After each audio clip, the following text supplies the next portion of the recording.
मैं पुनः doctor JP Verma जियो politics के माध्यम से आपके बीच प्रस्तुत हूँ।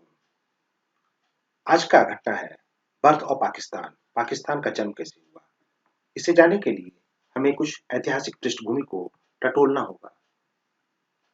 हम उस घटना पर ध्यान देंगे जो 1905 को घटित हुआ। लॉर्ड कर्जन यहाँ के वायसराय थे और उन्हीं की वायसरायशिप में बंगाल को दो भागों में बांटा गया। बंगाल का वो क्षेत्र जो मुस्लिम बहुल क्षेत्र था, उसे एक दर्जा दिया गया जिसका नाम पूर्वी बंगाल, जिसमें आसाम आते थे और पूर्वी बंगाल के कुछ भाग आते थे। दूसरी तरफ पश्चिमी बंगाल, जिसे हम वेस्ट बंगाल कहते हैं, वो अभी भी हमारे साथ है। इसमें बिहार, झारखंड, बंगाल और उड़ीसा के भाग आते हैं। इन दोनों को मिलाकर के बंगाल का गठन था, लेकिन हिंदू और मुस्लिम यूनिटी को तोड़ने के ख्याल से ब्रिटिशर्स ने इसे दो भागों में डिवाइड किया। इसीलिए उसे कहा जाता है डिवाइड एंड रूल पॉलिसी, जो आगे चल करके इस देश को खंडित करके उन्होंने दम लिया। हम ये देखना चाहते हैं इसका असर क्या हुआ, बंगाल का डिवीजन का असर क्या हुआ।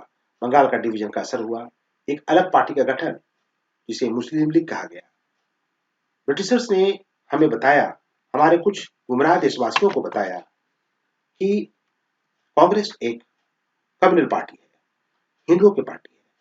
इसी तरह से मुस्लिमों को भी अपनी पार्टी ढूंढ लेनी चाहिए और उसे एक अलग पार्टी का गठन करना चाहिए, जिसका की स्थापना 1906 ईस्वी में ढाका में हुआ, जिसका नाम मुस्लिम लीग लिख दिया गया।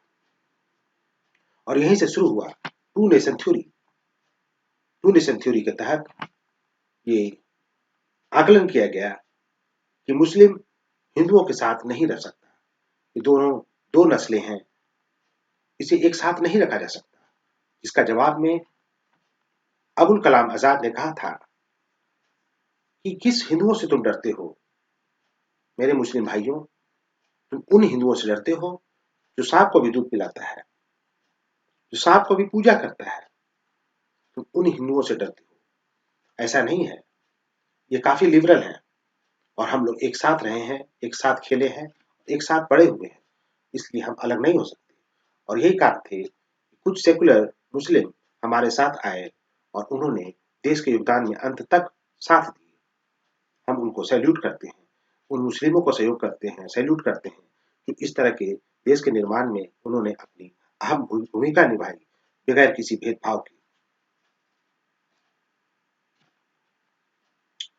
उस समय ब्रिटेन का प्राइम मिनिस्टर हुआ करता था एटली। सेकेंड वर्ल्ड वॉर का समय था। उन्होंने कांग्रेस से वादा किया कि ब्रिटिशर्स को सेकेंड वर्ल्ड वॉर में जीत हासिल के पश्चात खुशी होगी और इसके पश्चात भारत को आजाद कर दिया जाएगा। और उन्होंने ऐसा किया भी। जैसे ही ब्रिटिशर्स सेकेंड वर्ल्ड वॉर में विजयी हुए, लॉर्ड माउंटबेटन को भारत भेजा गया इस उद्देश्य से इसे आजाद कर दिया जाए। ये कहा गया कि आजादी 1948 को दिया जाएगा, लेकिन जैसे ही लॉर्ड माउंटबेटन भारत आए, यहाँ का दृश्य कुछ अलग था। कम्युनल राइट्स थे, चारों तरफ वायलेंस था, लोग एक दूसरे के खून के प्यासे थे। इस अफरा तफरी में और कैजुअलिटी न हो और वायलेंट न हो जाए, इसलिए उन्होंने ये डिसीजन लिया गया कि 1947 को ही देश को आजाद कर दिया जाएगा। और इसके लिए उन्हें एक रेड क्लिफ लाइन खींचा गया। इस रेड क्लिफ लाइन के तहत उन क्षेत्रों को जो नक्शे में हरे रंग से दर्शाता है, ये मुस्लिम बाहुल क्षेत्र थे, जिन्हें उन्होंने पाकिस्तान का दर्जा दिया। और जो केसरिया रंग है, इसमें सिख और हिंदू क्रमशः रहना चाहते थे, जिसे हिंदुस्तान का जन्म दिया।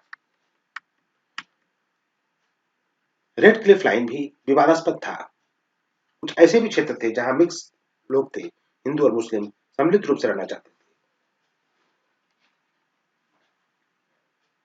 सम्मिलित रूप से रहना चाहते थे, उन्हें वो अलग स्टेट का दर्जा दिया, जिसे हिंदुस्तान कहा गया। आजादी तो मिली, देश को आजादी तो मिली, लेकिन दोनों स्टेट, दोनों कंट्री, जिसे हम कंट्री भी कह सकते हैं, अलग राह पर चल पड़ा। एक सेकुलर स्टेट का दर्जा मिला, जबकि दूसरा ने इस्लामिक स्टेट का दर्जा हासिल प्राप्त किया।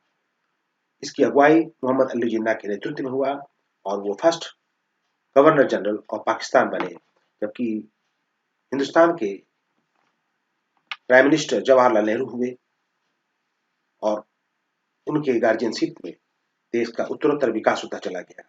जबकि पाकिस्तान की स्थिति हम देख सकते हैं कि आज भी एक इस्लामिक कंट्री बनकर रह गया और अपना कोई वजूद वो नहीं बना पाया। आज भी वह अपने अस्तित्व के लिए लड़ रहा है और हमें उम्मीद है कि वो आगे भी इसी तरह से लड़ता रहेगा। उस समय के तत्कालीन दो दैनिक papers, Dainik Jagran, the Hindustan times, उन्होंने हेडलाइन में लिखा, India independent, British rules ends, माने भारत में भारतीयों द्वारा शासन, ब्रिटिश साम्राज्य का अंत। वहीं पाकिस्तान के एक मुख्य पेपर डॉन में यह प्रकाशित हुआ, birth of Pakistan as an event in history. वास्तव में ये एक हिस्टोरिकल इवेंट था, जो कि एक कॉन्टिनेंट के पार्ट होते हुए भी एक अलग मुल्क का निर्माण हुआ और जो कि एक अप्रिय घटना उन लोगों को भी लग रहा है जो पाकिस्तान में जन्मा है और उन लोगों को भी जो हिंदुस्तान में जन्मा है, क्योंकि सभी हम लोग रिलेशंस के रूप में, रेशियल रूप में हम लोग एक हैं और आगे भी रहेंगे। हमें उम्मीद है ये वीडियो आप लोगों को पसंद आया होगा और आप इसे सब्सक्राइब करेंगे। इसके साथ ही मैं एक क्लिप दिखाना चाहता हूँ, जो कि उस समय के प्राइम मिनिस्टर जवाहरलाल नेहरू ने साइन किया ब्रिटिश एम्पायर के अधीन रहते हुए कि भारत आज़ाद हुआ और हम इस